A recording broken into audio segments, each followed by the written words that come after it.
Alright, howdy folks, welcome back to the channel. We're taking a quick look at the new vehicles, statics, and infantry equipment in the Spearhead CDLC to release today for Arma 3. This is not a super in-depth video, but I just wanted to show you the quality and quantity of the assets you can find inside this new DLC to help you determine if you think it's worth getting. Please keep in mind that the CDLC also comes with a map that's almost as big as the Contact DLC map Livonia, as well as a 24-player co-op campaign and tons of single-player game modes, as well as gameplay enhancements that I'm not showing off in this video. For more information, please check out their store page linked down below. Now let's get into it, and please do use the chapters down below to skip to the parts that interest you the most.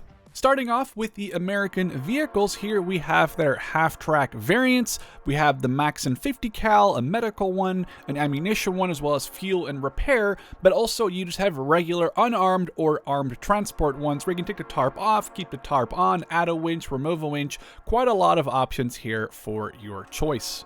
The American faction as well as the German faction both come with one aircraft. This is the P-47 for the American faction with bombs, rockets, and of course those 8 machine guns. There are 3 main variants you can choose from, either no invasion stripes, full invasion stripes, or half invasion stripes on the bottom of the aircraft, as well as yellow nose art, no art whatsoever, or OD green. Moving on to the American armor, I have set up 2 sets of each tank. The frontal tank has the most equipment on it as possible, whereas the tank in the rear, I have tried to take off all of the optional equipment, so you really sort of get an idea of just how much equipment you can put on these tanks to make them look a little bit different. First up is the M10 Wolverine, then we have the M18 Hellcat. All of these tanks also come in a couple of different unit and camo variations, with the M4 in multiple variants, the M76 with the famous 76mm gun, also the M4A1, and I want to mention this really quickly, the frontal one, besides being fully loaded, also has a camo called Italy. Perhaps a future reference to an addition to this DLC, perhaps just because one of the developers felt like making it, and of course the famous Calliope Sherman with the Calliope rocket launcher system. The Americans also have an arsenal of static weapons, including machine guns and mortars, but keep in mind that now with the Spearhead CDLC, AT guns can be towed by trucks or pushed by players, so the word static is a little bit less meaningful. But first up, the 57mm anti-tank gun, as well as a 81mm mortar, different variants of the Browning 30 cal machine gun on a tripod, on a high tripod, or on a bipod for your window usage, as well as a quad Maxim 50 cal machine gun. The American faction in Spearhead has a lot of infantry variety, from these camouflage-dressed 2nd Armored units, which I believe the camouflage was actually taken out of service because there was worries about potential friendly fire incidents with them being mistaken for camouflaged Waffen-SS units, as well as the 5th Ranger with assault vests and the little markings in the back of their helmet indicating that they are part of a Ranger unit. Furthermore, we also have gun crews and vehicle crews, which come in different variations, of course, with the famous grease gun.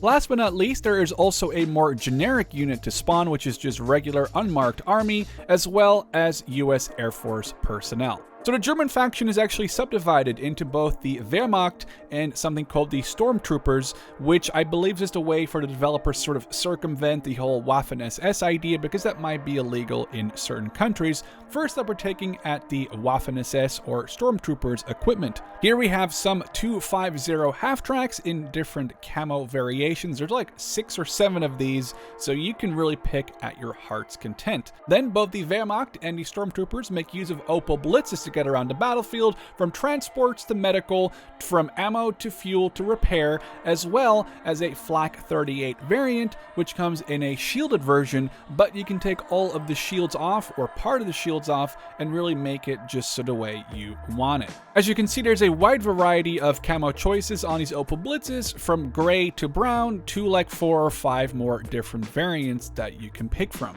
Now we're taking a look at the German armor in Spearhead, starting off with the Panzer IIIJ, moving on to the Panzer IIIL, just showing the different camos you can pick. There's like, again, 6 or 7 here. The Panzer IIIM with its side skirts, though you can make it naked, as you can see in the back, without any side skirts either on the turret or on the hull. Here on the Panzer IIIN, which is a short barrel version of the M, I've showcased that you can either load it up fully, or you can decide to either have upper or lower side skirts, 4, no side skirts, followed up by the Panzer IV-G, a fully loaded one, and also a pretty naked gray one, as well as probably my favorite, this Tiger H1 with the fully loaded decked out guy in the front and his more naked cousin in the back. You might notice stuff like the side skirts as well as just extra tracks. Moving on to the statics, this is a combination of both what the Wehrmacht and the Stormtroopers have available to them at the same time. We have the 10.5mm light howitzer. We have a mortar, the Flak 36 88mm gun. We can also take the shield off or keep it on like I've done here.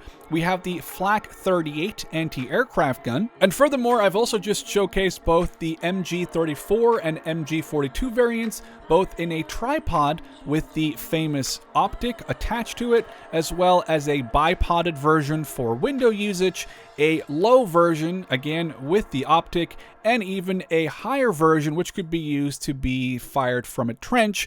And finally, of course, the German 75mm Pak 40 is also available. The Stormtroopers have their own tank crew here in camouflage variants. Keep in mind though, again, it is Waffen-SS camo, but they're not allowed to have any Waffen-SS insignia. Furthermore, just a selection of Stormtrooper infantry with their camouflage variants. They have camouflage pants, camouflage jackets, camouflage smocks, and their officers are maybe the most interesting because they actually did forego the Waffen-SS symbols, but they did make them historically accurate when it comes to their ranks. Here, a Standartenführer or Colonel. Now we're moving on to some of the other German faction units. We have another 250 Halftrack. However, there is a Wehrmacht and a Stormtrooper one here, and the real only way to tell is by looking at their license plates. So the right one here is the Wehrmacht one. Now realistically, this would have either SS or would have 2 lightning bolts to indicate it was a Waffen-SS Halftrack, but here it's ST for Stormtroopers. The Germans get air support in the form of a Focke-Wulf 190 F8 with a whole lot of bomb equipment. I'm kind of personally hoping that we see some more aircraft down the line, but we're not really sure if this DLC is going to be supported the way that, for example, the Global Mobilization DLC or even the SOG Vietnam DLC was supported down the line with free updates. Something I was very excited to see was the inclusion of a vehicle that I have never seen before in Arma, the Nashorn tank destroyer. This is equipped with basically the same gun as you'd see on a King Tiger or a Yak Panther, but the hull is obviously a lot more vulnerable. Last but not least, this is the same Panzer III-J that the Stormtroopers get, but almost every single German Wehrmacht vehicle has the option of mounting a Deutsches Afrika Korps or German Africa Corps camouflage. So if that's a hint, or if it's just allowing you to use these vehicles on some of the Iron Front Africa maps, I'm not really sure, but I'm kind of secretly hoping we get an Africa add-on, though I would be surprised if we did. 2 statics that I found missing on the Stormtroopers was the Flak 30, which is an earlier variant of the Flak 38. This also, again, the shield can be removed in any way, shape, or form you want. This is basically the same as the Flak 38, it just fires a little slower. And also a Searchlight, which actually can be very handy on those dark Normandy nights when you're trying to find those pesky Americans in the bocage.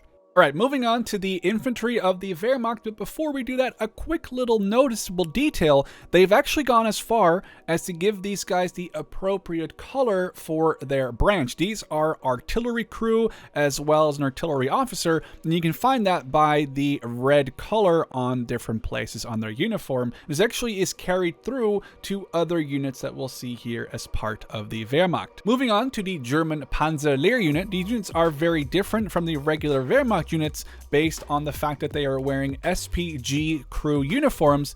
Also, historically speaking, this was the only Wehrmacht division to be fully equipped with tanks and half-tracks to transport its mechanized infantry. Moving on, we have some Wehrmacht scouts as well. As you can see, they are equipped with camouflage equipment and some more interesting rifles like the SDG-44 and G-43. The Nashorn and the regular tanks back earlier do obviously need crew, so we have both SPG and regular tank crew to be used to man those German vehicles.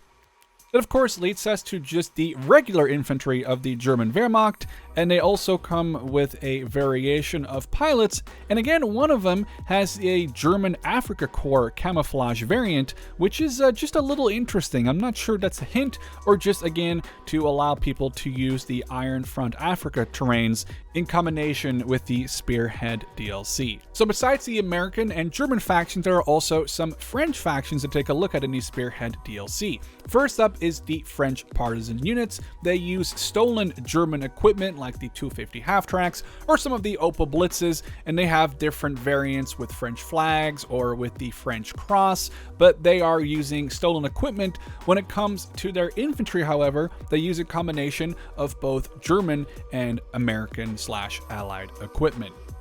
There's another French faction, which is the French Liberation Army, who used American equipment like half-tracks and even tanks and Wolverines to try to help liberate France alongside the Allies. We have different variants here, different divisions from the 1st and 2nd, as well as the 5th Armored Division.